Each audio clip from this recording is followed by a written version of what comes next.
વડોદરાથી સમાચાર સામે આવી રહ્યા છે। વડોદરામાં સોશિયલ મીડિયાની પોસ્ટે આગ લગાવી છે। તો વડોદરાથી સમાચાર સામે આવી રહ્યા છે। સોશિયલ મીડિયાની પોસ્ટે આગ લગાવી પૂર્વ કોર્પોરેટરના પુત્રના અગ્નિ સંસ્કાર નથી એવી પોસ્ટ કરવામાં આવી છે। કોંગ્રેસ નેતા ભાવિક અમીને મૂકી સોશિયલ મીડિયા પર પોસ્ટ।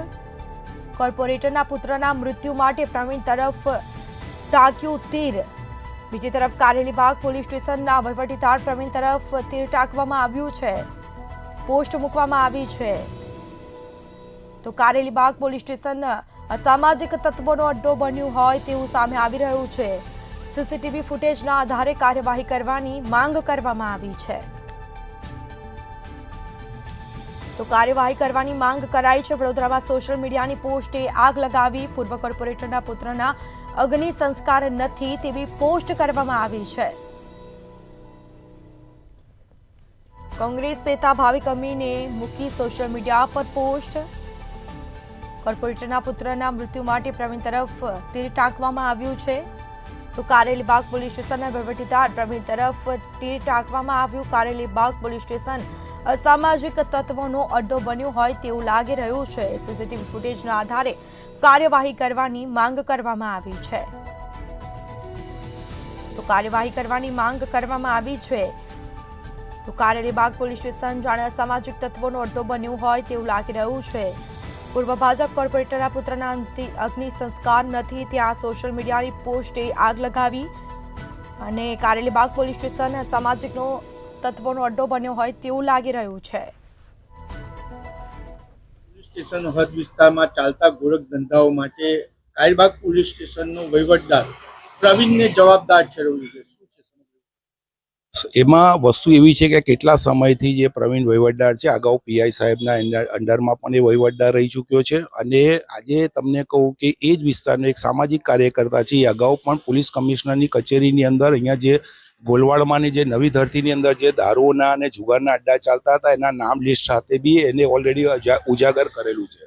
તેમ છતાં પણ આ પહેલી વખત બનાવ જે છે મારામારીનો, આ પહેલી વખત બનાવમાં એક આ દુઃખદ ઘટના બની ગઈ છે કે જે એની અંદર આપણે જોવા જઈએ તો એ પૂર્વ કોર્પોરેટરનો દીકરો હતો અને યુવાન હતો, એને આજે રેસી નાખવામાં આવ્યો અને આ જ વસ્તુ કેટલી વખતે આવી રીતે મારામારી થતી હોય છે। તેમ છતાં પણ વહીવટદાર એ એની મસ્તીમાં જ હોય છે અને આ તમે જુઓ, હું તમને ગેરંટી મારીને તમને કહું છું કે છેલ્લા 1 મહિનાના તો તમે વિડીયો ફૂટેજ ત્યાં પોલીસ સ્ટેશનના કાઢશો તો આવા કેટલા અસામાજિક તત્વો ત્યાં બેઠેલા જ હોય છે।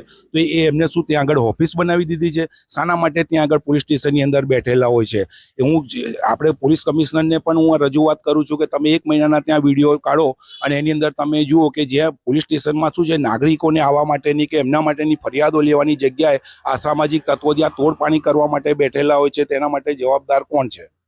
શું નામ છે આપનું? મારું નામ ભાવિક અમીન છે અને હું અહીંયા પોતે વોર્ડ નંબર 7 માંથી પૂર્વ ઉમેદવાર રહી ચૂકેલો છું। નગરી વડોદરામાં ભારતીય જનતા પાર્ટીના પૂર્વ કોર્પોરેટર રમેશ પરમાર ઉર્ફે રાજા પરમાર ના દીકરા તપન પરમારનું ખૂન બાબર પઠાણે કર્યું। હજુ તપન પરમારના અગ્નિ સંસ્કાર નથી થયા ત્યાં કારેલીબાગ પોલીસ સ્ટેશનમાં એક નવો વિવાદ ઊભો થયો છે કે વોર્ડ નંબર 7 માંથી ચૂંટણી લડી ચૂકેલા અને ક્રાઇમ માટે રિપોર્ટિંગ કરતા ભાવિક અમીને એક પોસ્ટ મૂકી છે ને એમાં કીધું છે કે કારેલીબાગ પોલીસ સ્ટેશન હદ વિસ્તારમાં ચાલતા ગોરખ ધંધા માટે જવાબદાર કારેલીબાગ પોલીસ સ્ટેશનનો વહીવટદાર પ્રવીણ છે। આ પ્રવીણના લીધે જ અસામાજિક તત્વોનો અડ્ડો કારેલીબાગ પોલીસ સ્ટેશન બની ચૂક્યું છે। આપ સ્ક્રીન પર જોઈ રહ્યા છો એ ખુરશીઓ પર અસામાજિક તત્વોનો જમાવડો હોય છે, એના માટે જવાબદાર પ્રવીણ વહીવટદાર છે। આ પ્રવીણ પીઆઈ, એસીપી, ડીસીપી ના નામે કરોડો રૂપિયા ઉઘરાવે છે અને અહીંયા સીસીટીવી પણ કેમેરા છે। તો જે ભાવિક અમીને આ પોસ્ટ મૂકી છે એને માંગ કરી છે કે શું અહીંના સીસીટીવી ફૂટેજ સાર્વજનિક કરવામાં આવશે? જે 2 કોન્સ્ટેબલોને સસ્પેન્ડ કર્યા, શું પ્રવીણ વહીવટદારને એસીપી ડીસીપી ને બદનામ કરનાર ને સસ્પેન્ડ કરવામાં આવશે? સવાલ અનેક છે, પરંતુ જ્યારે હાલ કારેલબાગ વિસ્તારમાં અજંપાભરી શાંતિ છે, ત્યારે પ્રવીણની શંકાસ્પદ ભૂમિકા સામે આવી રહી છે. કારેલબાગમાં અસામાજિક તત્વો જે ધંધા ચલાવે છે એના માટે જવાબદાર ભાવિક અમીને વહીવટદાર પ્રવીણને ઠેરવ્યો છે. કેમેરામેન કેતન સિંધે સાથે નિલેશ બ્રહ્મભટ્ટ, મંતવ્ય ન્યૂઝ વડોદરા.